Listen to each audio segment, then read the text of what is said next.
अस्सलाम वालेकुम। काजी इकराम Bashir official YouTube channel की तरफ से ये वीडियो मौजूदा सियासी हालात के तकाज़े जो है, मौजूदा सियासी सूरत हाल जो है, मौजूदा जो माशी सूरत हाल है और समाजी सूरत हाल है, उसके हवाले से रिकॉर्ड की जा रही है। इन दिनों में काफ़ी ज़्यादा पॉलिटिकल डेवलपमेंट्स हो रही हैं और जब तक पाकिस्तान में 2023 के इलेक्शन नहीं हो जाते ये डेवलपमेंट्स जारी रहेंगी। हर रोज़ कोई ना कोई नया वाक़या जो है वो सामने आता है, कोई ना कोई नई सूरत हाल जो है वो पैदा होती है।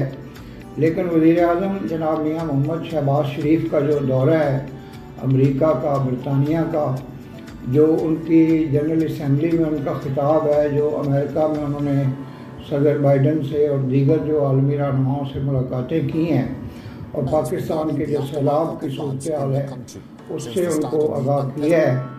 इसी तरह जनाब मियां मोहम्मद नवाज शरीफ साहब से मुलाकात के बाद जो जनाब इसहाक डार ने पाकिस्तान के वज़ीर ख़ज़ाना का ओहदा संभाला है, तो मैं ये समझता हूँ कि जनाब इसहाक डार की आमद के साथ ही माशी सूरत हाल जो है वो काफ़ी ज़्यादा बेहतर होने लगी और डॉलर जो था रुपए के मुकाबले में वो गिरने लग गया।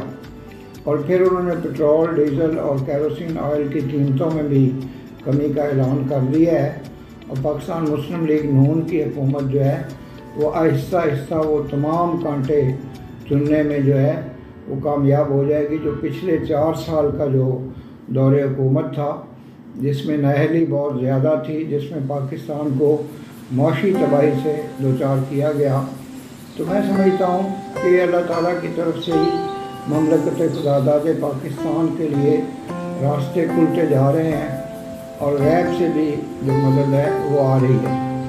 अब इन दिनों जो ऑडियो लीक्स का सिलसिला चला हुआ है, तो इस सिलसिले में अल्लाह ताला से दुआ है कि कोई ऐसी सूरत हाल पैदा हो जो पाकिस्तान के लिए बेहतर हो, मुफीद हो। जहाँ तक इनकी हकीकी आज़ादी का जो एक सिलसिला था जदोजहद का, उसकी तो हकीकत खुल के सामने आ गई है। मैं ये समझता हूँ कि जनाब इमरान खान साहब सियासत के मैदान के सही खिलाड़ी साबित नहीं हुए। ये एक स्पोर्ट्समैन थे, क्रिकेटर थे। इन्होंने फ़ंड रेजिंग की भी जो है वो काफ़ी ज़्यादा मुहिम्मात जो हैं उनमें हिस्सा लिया और काफ़ी अरबों खरबों रुपया इन्होंने इकट्ठा किया और दुनिया के जो चंद बड़े फंड कलेक्टर्स हैं उनमें इनका शुमार होता है। तो सलाहियतें तो उनकी कोई कम नहीं है। जिस तरीके से वो अपने इदारों की मदद से बरसर इक़्तिदार आए, जिस तरीके से 2018 के इलेक्शन को चोरी किया गया, जिस तरीके से 2016-17 से मुस्लिम लीग नून को गिराने की और तमाम जो सियासी रहनुमा थे, न सिर्फ मुस्लिम लीग बल्कि बाकी पार्टियों के, तो उनको जो विक्टिमाइज़ करने का एक सिलसिला शुरू हुआ, जो इंतकामी कार्रवाइयाँ, जो जुल्म और जबर, नैब का जो सो कॉल्ड एक इदारा था उसकी मदद से। और दूसरी तरफ जनाब इमरान खान साहब मुसलसल जो है वो सियासी लीडर्स के हवाले से नाज़ेबा जो कलमात कहते रहे और उनकी गिरफ्तारियों के लिए कोशिश करते रहे और अहकाम जारी करते रहे, तो वो अब सारी सूरत हाल इनके अपने सामने आ रही है। क्योंकि एक मुकाफात हल है, जो भी हुकूमत में आता है उससे कोई ना कोई गलतियाँ तो ज़रूर सरजद होती हैं। और जनाब इमरान खान साहब ने इस शोबे में भी अपना झंडा गाड़ दिया है कि गलतियाँ करने में भी वो ये बेहुदा रखते हैं और उनसे बढ़ के कोई शख्स जो है वो गलतियाँ नहीं कर सकता। यहाँ तक कि अब बेशुमार उनके खिलाफ जो मुकदमात है वो अदालतों में ज़ेर समाअत हो गए हैं। लेकिन अभी जो उनकी जो एक जो अकड़ाव है और जो तनाव है उनकी गर्दन में जो सरिया है वो भी मुकम्मल तौर पे ख़त्म नहीं हुआ। उसकी वजह यह है कि जो माफ़ी उनको मांग लेनी चाहिए थी गैर मशरूत अदालत के सामने, उसके लिए भी अदालत को कई दफ़ा उन्हें रिलीफ देना पड़ा और कई हफ्तों की मोहलत देना पड़ी। और अभी वो देखेंगे कि ये बैल जो है वो कैसे मंडे चढ़ती है और किस तरह से इनका ये वाला मामला जब ख़त्म होगा تو پھر توشہ خانے کا معاملہ سامنے ہوگا، پھر فارن فنڈنگ کیس سامنے ہوگا، پھر ریسنٹلی جو آڈیو لیکس کے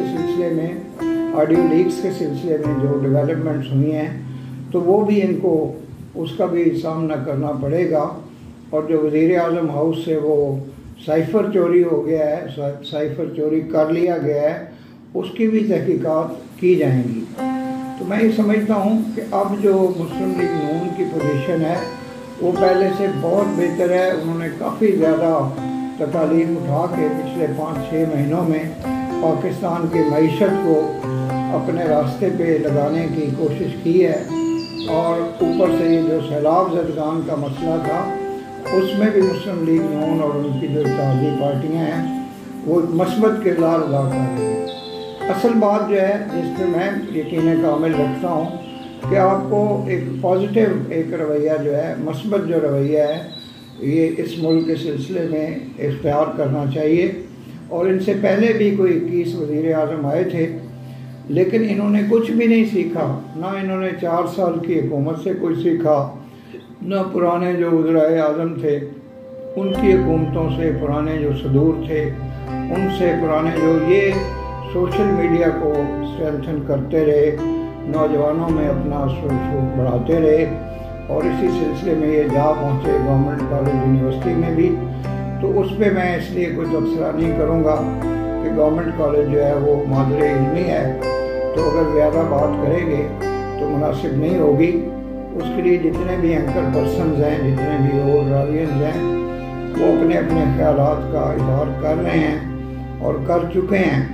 تو بہرحال یہ تھا کہ انہوں نے کوئی اچھی روایات جو ہیں ان کا آغاز پاکستان میں نہیں کیا، اور میں سمجھتا ہوں کہ ان کا جو دور حکومت ہے وہ بھی پاکستان کے لیے کوئی اچھا ثابت نہیں ہوا، بلکہ پاکستان کی عالمی سطح پر رسوائی اور بدنامی کا باعث بن گئے ہیں۔ لیکن میں ان کا ایک ویل وشر ہوں، میں چاہتا ہوں جو ان کے رفقائے کار میں غلط لوگ ہیں ان کو ایک طرف کرے، نظریاتی کارکنوں کو سامنے لے کر آئیں اور اپنی صلاحیتوں کا مثبت انداز میں مظاہرہ کریں، تو ان کے اندر کیپیبلٹیز ہیں وہ پائی جاتی ہیں، اور ایک اچھے اپوزیشن لیڈر کی حیثیت سے بھی یہ کردار ادا کر سکتے ہیں۔ اور جب الیکشن ہوگا تو ان کو کچھ نہ کچھ سیٹیں بھی ضرور ملیں گی، اگرچہ وہ اس کے لیے پھر ووٹرز دیکھیں گے کہ ان کی کارکردگی کیا ہے اور ان کے بیانیے کیا ہیں۔ تو میں اس صورتحال پہ بہت زیادہ اظہار خیال نہیں کرنا چاہتا۔ آئندہ جو ہمارے پروگرامز ہوں گے اس میں ہم سیاسی رہنماؤں کو اور دانشوروں کو بھی انوائٹ کریں گے تاکہ ان کے خیالات سے ہم استفادہ کریں۔ وما علینا الا البلاغ المبین۔ آپ کا بے حد شکریہ۔